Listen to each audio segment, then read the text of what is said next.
ఒక ఆవేదన ఈరోజు మేము గత 4 రోజుల నుంచి కూడా నిన్న వరంగల్లో మరియు కరీంనగర్ జిల్లాలో సిద్దిపేట జిల్లాలో మా వర్కింగ్ ప్రెసిడెంట్ చంద్రశేఖర్ గారు మరి పెద్ద ఎత్తున మేము ప్రెస్ క్లబ్లలో ప్రెస్ మీట్లు పెట్టి మేము దీన్ని ఖండించడం జరిగింది.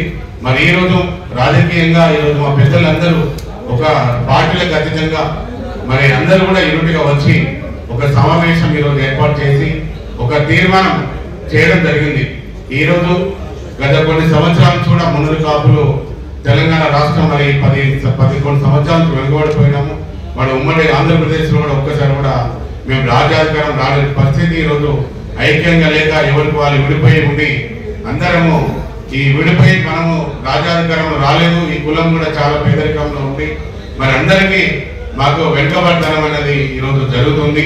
మరి తెలంగాణ రాష్ట్రంలో సుమారు 40 లక్షలు ఈరోజు ఉన్న మరి ఈ పరిస్థితి రాష్ట్ర ప్రభుత్వం ఈరోజు 13,60,000 మరి బీసీలలో 46%లో 8%.